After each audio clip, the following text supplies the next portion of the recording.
Hello, good morning बच्चों।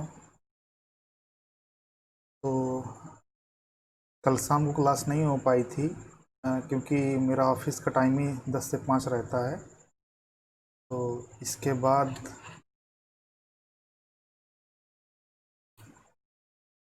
Time manage नहीं हो पाता है, तो इसलिए अब सुबह जो है 7 बजे ये क्लास होगी। और जैसा कि मैंने कल पढ़ाया था ब्रह्मांड, उससे रिलेटेड क्वेश्चन करेंगे। और मैं ये बताना चाहूँगा कि जो लेखपाल की भर्ती आती है, वैकेंसी लेखपाल की या वीडियो की या सिपाही भर्ती, ठीक है, और या आर्मी,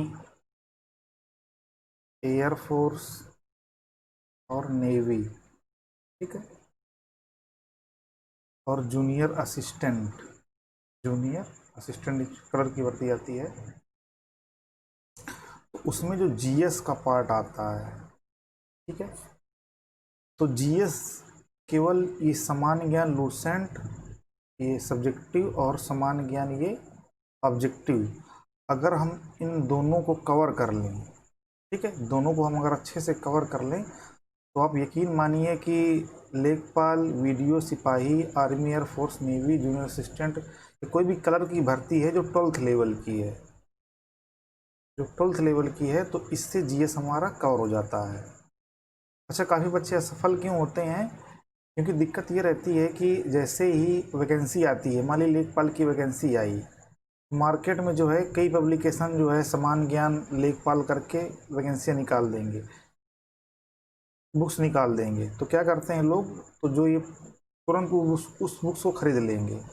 अब वन मंथ टाइम बचता है पेपर होने के, 2 मंथ पहले ही वो बुक आती है मार्केट में, उसको खरीदने के बाद हम पढ़ने लगते हैं। तो नई नई बुक रहती है, और जबकि जो चीज़ें उसमें रहती हैं वही चीज़ें इसमें भी हैं, लेकिन हम क्या करते हैं कि उसमें लेखपाल लिखा हुआ है या वीडियो लिखा हुआ है, सिपाही लिखा हुआ है, तो उस बुक्स को हम खरीद लेते हैं।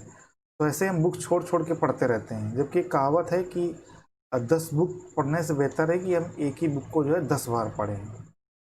तो आप जब तक हम पढ़ाएं, जो लोग जुड़ना चाहते हैं हमसे, इस कोर्स से जुड़ना चाहते हैं, तो आप केवल समान ज्ञान की लूसेंट बुक लीजिए और वस्तु समान ज्ञान लीजिए। जिनका टारगेट जो है 12th पास वैकेंसी का, मैं इसे हायर नहीं बता रहा हूँ, तो 12th पास वैकेंसी कोई भी आती है, ऑल इंडिया, ये ऑल यूपी, केवल आप समान ज्ञान के लिए लूसेंट की ये समान ज्ञान और ये लूसेंट की ही वस्तुनिष्ठ लीजिए, और इसके अलावा कोई भी बुक ना पढ़िए। बाकी आप करंट अफेयर पेपर वगैरह से तैयार करते रहिए या मैगजीन लेते रहिए और क्वेश्चन सॉल्व करते रहिए। बाकी आप केवल ये 2 बुक्स पढ़िए, ठीक है। और जैसे कि मैंने जो पिछली क्लास ली थी, उसमें बहुत ही जो है राइटिंग हमारी ज़्यादा अच्छी नहीं थी और दिख भी नहीं रहा था, क्योंकि मेरे पास इतना टाइम नहीं है, क्योंकि 10 to 5 हमारा ऑफिस रहता है, तो टाइम बहुत कम बच पा रहा है, और भी कई सारे काम रहते हैं। तो हाँ, तो मैंने इसका सलूशन ये निकाला है कि अब मैं बुक्स के माध्यम ही से पढ़ाऊँगा, यानी अब जिसको एक क्लास देखनी है ये उसी के लिए बेनिफिशियल होगी जिनके पास ये दोनों बुक्स होंगी। और सही में देखा जाए तो आजकल का जो चलन है, तो तुरंत हम देखते हैं, कोई भी वीडियो देखते हैं, जो कोचिंग्स हैं सब कुछ स्क्रीन पे आ जाता है, क्वेश्चन भी आंसर भी, तो हम आराम से लेटे हुए अपना देखते रहते हैं। उसमें हमको लगता है कि यार क्वेश्चन तैयार हो रहा है, लेकिन तैयार नहीं होता है। पढ़ने का तरीका ये है कि अगर आप ये वीडियो देख रहे हैं या कोई भी ऑनलाइन कोचिंग करें, तो आप कुर्सी मेज में बैठिए और एक जो है अपना फेयर लीजिए और उसमें नोट्स बनाते जाइए या कुछ लिखते जाइए, तब वो आपके लिए बेनिफिशियल होगा। केवल वीडियो देखने से बेनिफिशियल नहीं होगा। आपको करंट में तो लगेगा कि हाँ हमें ये चीज़ तैयार हो गई, लेकिन आप भूल जाएंगे उसको, ठीक है। तो उससे बचने के लिए जो है आप जो है आप कुर्सी मेज में बैठिए और आप बुक लीजिए, और आज हम ये इसी समान ज्ञान जो वस्तुनिष्ठ है इसी से हम क्वेश्चन करवाएंगे। तो आप इसको जो है ओपन कर लीजिए, और मैं क्वेश्चन हम बताएंगे और डिस्कशन करेंगे, ताकि जो है आपका तैयार होता जाएगा और आपकी कंटिन्यूटी बनी रहेगी। ओके। और मैंने फ़ोटो भी इसकी खींची थी, लेकिन फ़ोटो सही नहीं आई, तो उससे बताने का कोई ज़्यादा निकल नहीं पाएगा, क्योंकि ये सही नहीं आ रहा है इसमें। तो इसीलिए मैं जो है आप इसके मैंने कई फ़ोटो खींची हैं, लेकिन सही नहीं आ रहा है। इससे अच्छा नहीं रहेगा। इससे अच्छा यही है कि जो लोग सीरियस है थोड़ा पढ़ने में, तो जो लोग सीरियस हैं तो वो तो बुक्स लेंगे ही लेंगे, और बुक्स होना भी चाहिए, क्योंकि केवल वीडियो लेक्चर ही से सिलेक्शन नहीं हो जाएगा। तो आपको बुक्स तो ज़रूर रखना है। तो आप जो है बुक्स ले लीजिए, जिनके पास ना हो तो वो अपना बुक्स ले लें, और जिनके पास जो है वो बुक्स जो है ओपन कर लें। और जो ऐसे वीडियो देखना चाहते हो तो आप ऑडियो के माध्यम से भी आप तैयारी कर सकते हैं। ठीक है, तो हम पहला क्वेश्चन देखते हैं।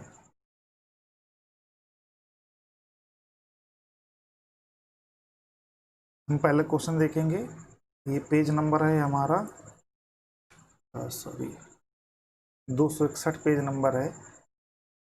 आप खोल लेंगे तो आपको ये मिल जाएगा। वहाँ पे हम अगर पहला क्वेश्चन देखेंगे तो पहला क्वेश्चन है सौर प्रणाली की खोज किसने की थी। ठीक है, तो सौर प्रणाली की खोज ऑप्शन है गैलीलियो, जे.एल. बेयर्ड, कोपरनिकस और केपलर। ठीक है, तो हमने बताया था कि गैलीलियो ने तो जो है दूरबीन की खोज की है। ठीक है, केपलर ने ग्रहों की गति के नियम दिए हैं। वहीं पर कॉपरनिकस ने जो है जो सिद्धांत है सौर प्रणाली का, कॉपरनिकस ही ने दिया था।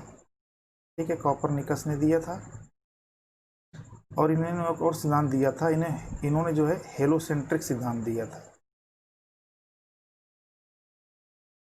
इन्होंने बताया था कि जो ब्रह्मांड के केंद्र में सूर्य है, ब्रह्मांड के केंद्र में सूर्य, किसने बताया था? कॉपरनिकस ने। ठीक है, तो वहीं पर जो जियोसेंट्रिक था ये किसने दिया था? ये टालमी ने दिया था। जियोसेंट्रिक में क्या था कि पृथ्वी जो है केंद्र में है। ठीक है, ये दोनों ही गलत हो गए, लेकिन ना तो पृथ्वी केंद्र में है और ना ही सूर्य केंद्र में है। ठीक है, क्योंकि बाद में देखा गया कि हमारी जो गैलेक्सी है, हमारी गैलेक्सी क्या नाम है? दुग्ध मेखला, या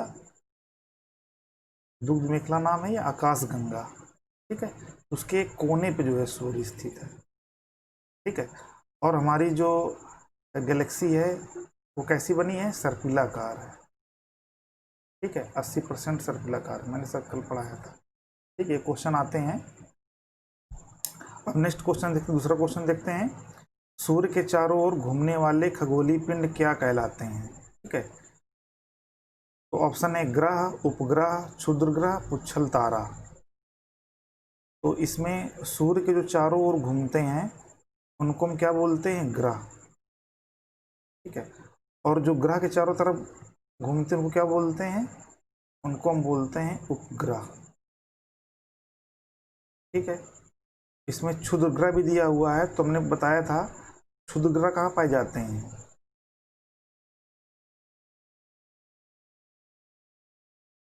मंगल और बृहस्पति।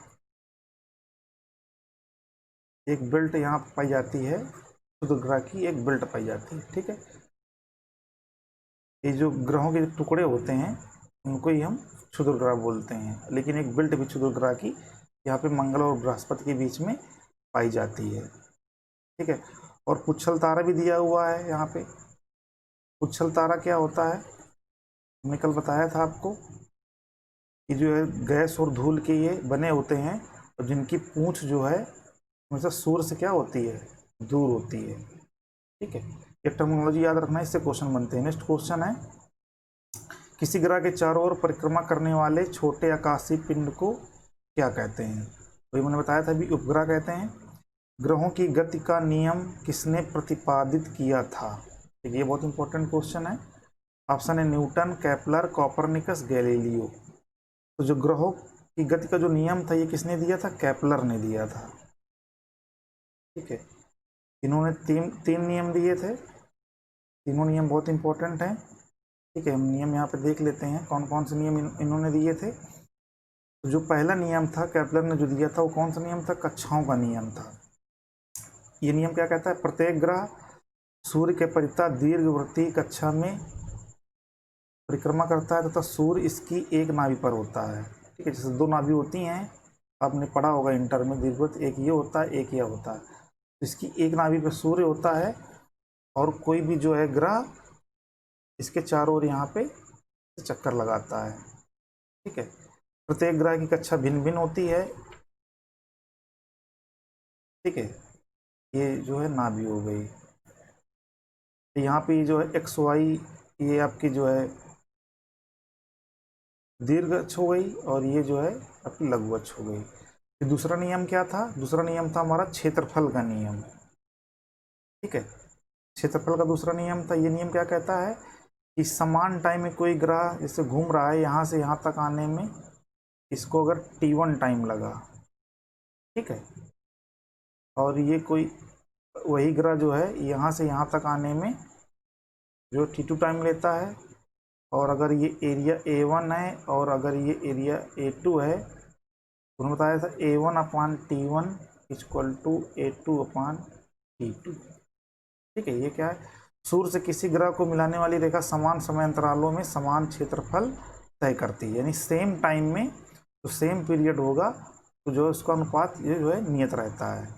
ठीक है, दूसरा नियम क्या है? तीसरा नियम कहते हैं आवर्तकाल का नियम। ठीक है, किसी ग्रह के परिक्रमण काल का वर्ग, यानी कोई ग्रह अगर जैसे घूम रहा है तो जितना टाइम लेता है पूरा चक्कर लगाने में, अगर उसका वर्ग कर दिया जाए, टी स्क्वायर किसके अनुपाती होता है? जो उसकी रेडियस है।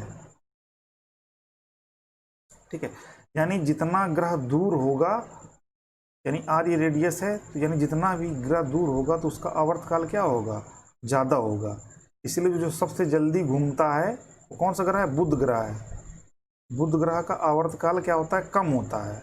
कम होता है ना, क्योंकि उसकी रेडियस सबसे कम रहेगी, क्योंकि सबसे नज़दीक रहेगा सूर्य के। ठीक है, तो ये 3 नियम हो गए। तीनों नियम याद कर लीजिए, बहुत ही मोस्ट इंपॉर्टेंट है ये।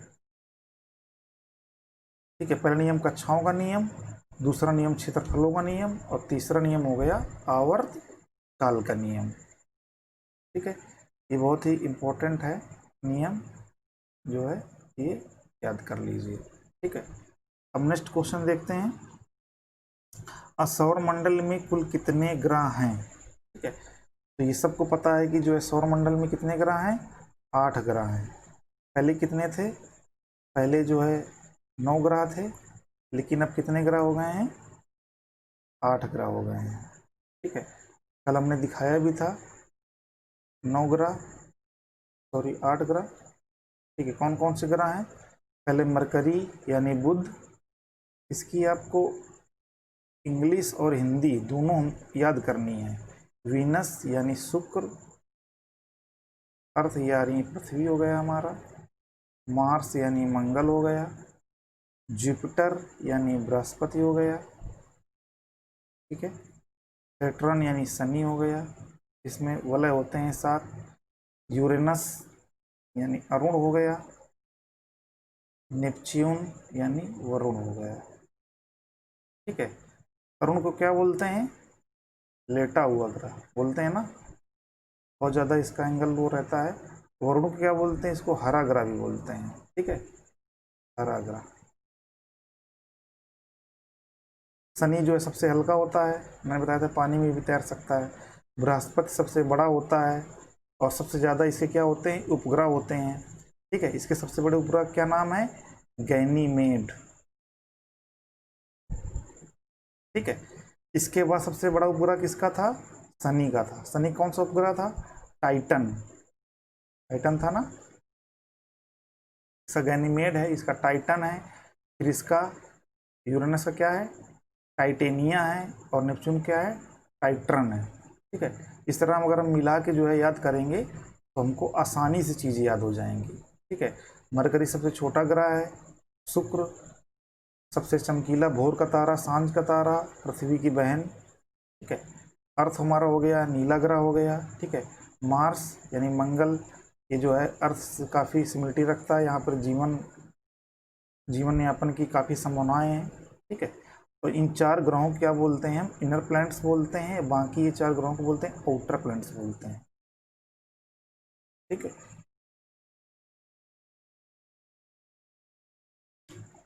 ये चीज़ें हो गई, और अब हम नेक्स्ट क्वेश्चन देखते हैं। सूर्य से बढ़ती दूरी के अनुसार ग्रहों का निम्न में से कौन सा क्रम सही है?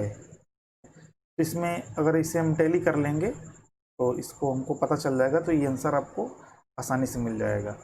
कि पृथ्वी से बढ़ती दूरी के अनुसार ग्रहों का निम्न में से कौन सा क्रम सही है। इसमें भी यही दिया हुआ है, बढ़ती दूरी के अनुसार, बढ़ती दूरी के अनुसार, तो इससे ही हमारा जो है आंसर आ जाएगा। इसे कर लेंगे हम कि आकार के अनुसार सौरमंडल के ग्रहों का अवरोही क्रम है। ठीक है, तो अवरोही क्रम है, यानी हमको जो है,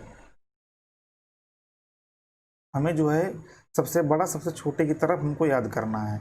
तो कल हमने ट्रिक एक बताई थी, इसका जो है, इसकी मैं क्या ट्रिक बताई थी, MVEM जस UN, ये बढ़ती दूरी की ट्रिक है।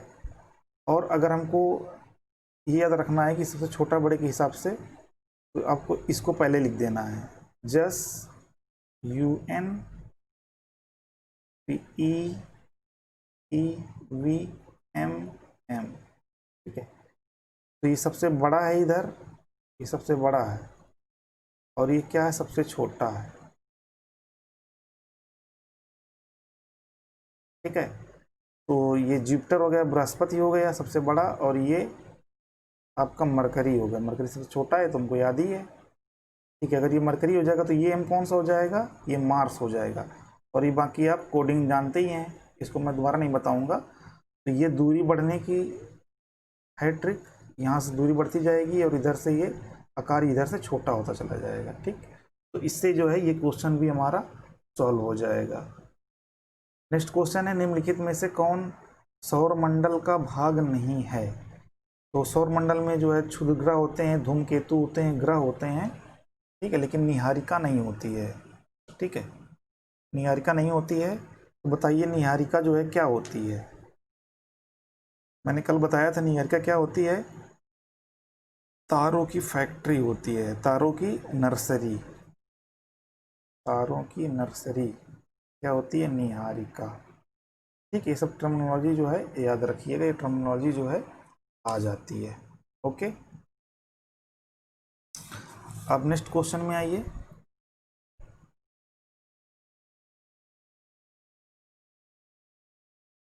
नेक्स्ट क्वेश्चन है 10वां, तारामंडल क्या है। ठीक है, तो तारामंडल क्या है ये हमको देखना है।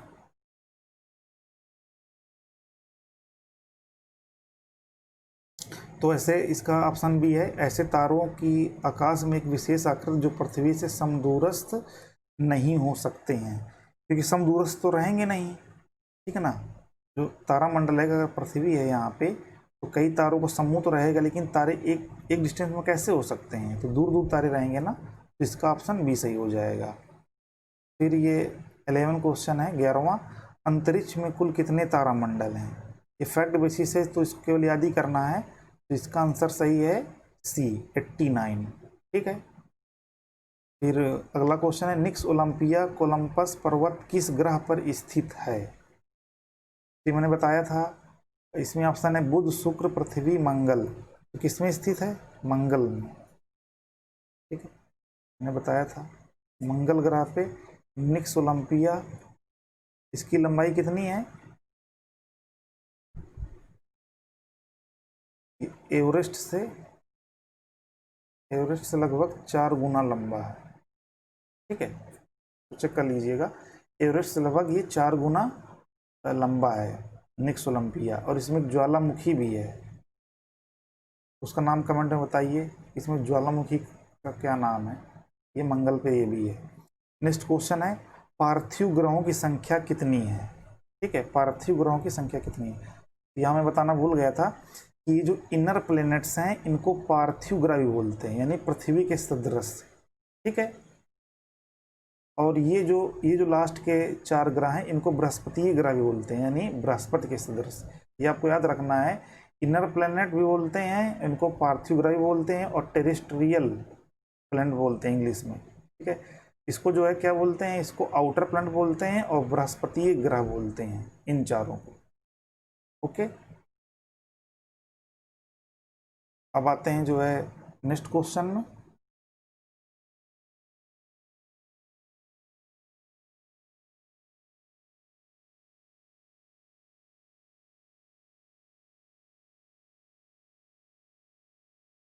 तो नेक्स्ट क्वेश्चन है हमारा निम्नलिखित में से कौन एक पार्थिव ग्रह नहीं है?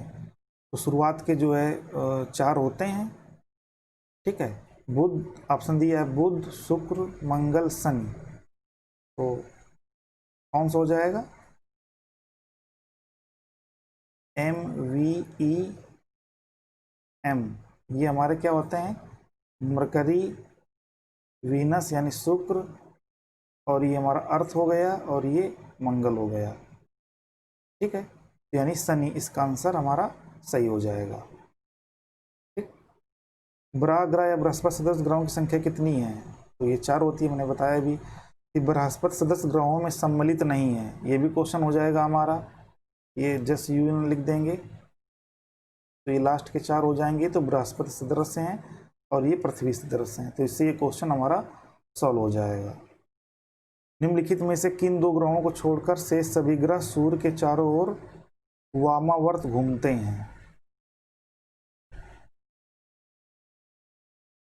हाँ, तो ये क्वेश्चन बहुत इंपॉर्टेंट है, मैंने कल बताया था कि आपको क्या याद रखना है, यूवी, ठीक है। यू से यूरेनस और वी से वीनस, ठीक है, यानी अरुण और ये शुक्र। तो यही केवल जितने 8 ग्रह हैं, यही केवल 2 ग्रह हैं जो किधर घूमते हैं, ये जो है दक्षिणावर्त घूमते हैं, यानी क्लॉकवाइज, यानी ऐसे घूमते हैं। ये अगर पूर्व है और ये पश्चिम है, सॉरी, ये पूर्व है और ये पश्चिम है, ठीक है। तो ये पूर्व से पश्चिम की तरफ घूमते हैं। कौन से ग्रह? ये यूरेनस और वीनस, ठीक है। इसको ट्रिक याद करने की है कि अल्ट्रा वायलेट रे आप याद रखिए, यूवी, ठीक है। तो यूवी से जो ग्रह हैं ये पूर्व से पश्चिम की तरफ घूमते हैं, यानी दक्षिणावर्त घूमते हैं, दक्षिणावर्त, आपको ये भी याद रखना है, यानी क्लॉकवाइज। और बाकी जो 6 ग्रह बचते हैं वो सब किधर घूमते हैं? वो जो है पश्चिम से पूर्व की तरफ घूमते हैं, यानी एंटी क्लॉकवाइज, यानी वामवर्त, ठीक है। तो इससे ये वाला हमारा क्वेश्चन सॉल्व हो जाएगा। सौर मंडल का जन्मदाता किसे कहा जाता है? तो ये हमको सबको पता है कि सौर मंडल का जन्मदाता सूर्य को कहा जाता है, ठीक है। और सौर मंडल का 99.9% किससे आच्छादित है? सूर्य से ही है, ठीक। नेक्स्ट क्वेश्चन है, ब्रह्मांड में विस्फोटी तारा कहलाती है, ठीक है। ब्रह्मांड में विस्फोटी तारा कहलाती है, इसका आंसर क्या हो जाएगा? अभिनव तारा, ठीक है। ये क्वेश्चन है जैसे बिल्कुल हमको फैक्ट बेसिस से इनको याद ही करना है, तो इसमें क्यों में हमको नहीं पढ़ना है कि क्यों कहा जाता है, ठीक है। क्योंकि 12th लेवल में जो है केवल फैक्ट बेसिस से क्वेश्चन आते हैं, उनको फैक्ट ज़्यादा से ज़्यादा याद करना है। वैज्ञानिक जिन्होंने सर्वप्रथम खोज की कि पृथ्वी सूर्य के चारों ओर घूमती है, अभी मैंने सबसे पहले बताया था, वो कौन थे? कॉपरनिकस, ठीक। नेक्स्ट क्वेश्चन है, निम्नलिखित में से कौन सा ग्रह नहीं है जिसे प्राचीन भारतीय ग्रह मानते थे? ठीक है, तो सूर्य ग्रह नहीं है। सूर्य क्या है? सूर्य एक तारा है, ये याद रखना। सूर्य क्या है? सूर्य एक तारा है। और पृथ्वी के सबसे करीब तारा कौन सा है? सूर्य है। सूर्य के बाद कौन सा तारा है? सूर्य के बाद प्रॉक्सिमा सेंचुरी है, ठीक है, ये याद रखिएगा। सूर्य के संगठन में सहायक गैस है, हाँ ये इम्पोर्टेंट क्वेश्चन है। तो हाइड्रोजन और हीलियम, ठीक है। हाइड्रोजन और हीलियम जो है ये सहायक हैं। हाइड्रोजन कितना है? 71% है, और हीलियम कितना है? 26.5%। ये याद रखना है हमको। हाइड्रोजन जो 71% है और हीलियम जो है 26.5% है। अब आगे नेक्स्ट क्वेश्चन देखते हैं, सूर्य के मध्य भाग को क्या कहा जाता है? ठीक है, तो मध्य भाग को हमने पढ़ाया था, प्रकाश मंडल कहा जाता है, जहाँ पे प्रकाश रहता है, ठीक है। प्रकाश मंडल इसका सही आंसर हो जाएगा। और इसमें वर्ण मंडल भी दिया है, यानी क्रोमोस्फेयर। तो क्रोमोस्फेयर वो भाग होता है जहाँ से प्रकाश नहीं आता है। ये कौन सा कलर का होता है? लाल कलर का होता है। सूर्य के ऊपर के भाग को क्या कहा जाता है? ठीक है, तो सूर्य के ऊपर के भाग को क्या कहा जाएगा? वर्णमंडल। मैंने बताया था अभी, क्रोमोस्फीयर जो बाहर का भाग रहता है उसको क्रोमोस्फीयर बोलते हैं, यानी वर्णमंडल। जो अंदर का भाग रहता है उसको क्या बोलते हैं? प्रकाश मंडल। ठीक है, जो अंदर का भाग रहता है उसको क्या बोलते हैं? प्रकाश मंडल।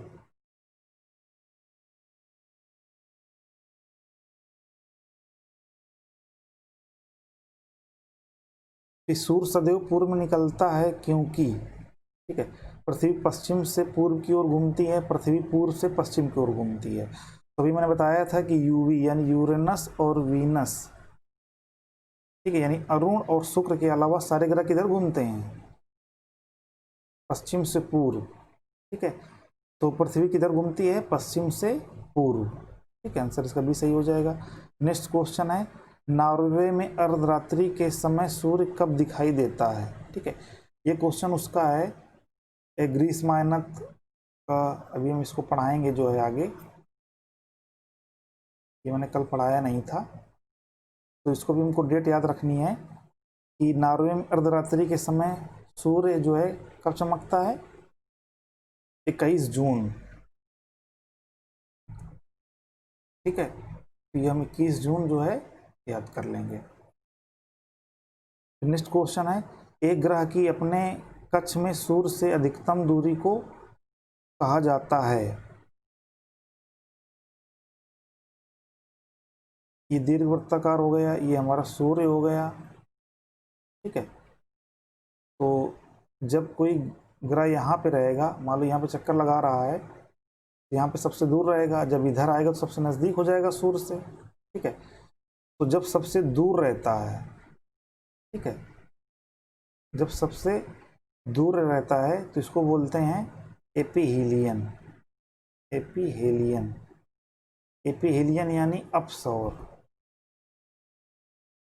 ठीक है, जब सबसे नज़दीक रहता है तो क्या बोलते हैं? पेरीहेलियन। जब सबसे नज़दीक रहता है तो क्या बोलते हैं? पेरीहेलियन यानी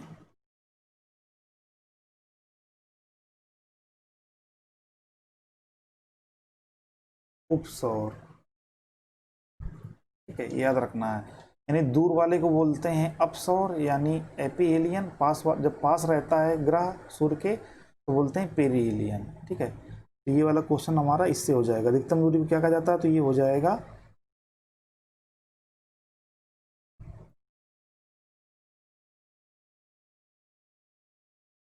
अपसौर। ठीक है, और ये जो एपोजी और पेरिजी दिया है इसको भी देख लेते हैं।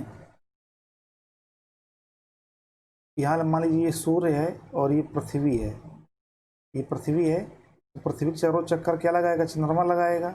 ठीक है, तो ये मान लीजिए पृथ्वी है, ये पृथ्वी है, तो चंद्रमा भी दीर्घवृत्ताकार ऐसे चक्कर लगाता है, तो यहाँ पर जब चंद्रमा होगा तो सबसे नज़दीक होगा पृथ्वी के, और यहाँ पर जब चंद्रमा होगा तो दूर होगा पृथ्वी से। तो जब नज़दीक रहता है तो उसको बोलते हैं पेरिजी, जब चंद्रमा जो है पृथ्वी के दूर रहेगा तो उसको बोलते हैं अपोजी।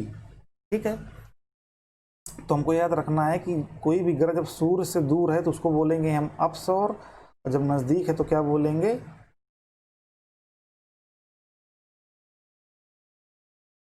उपसौर।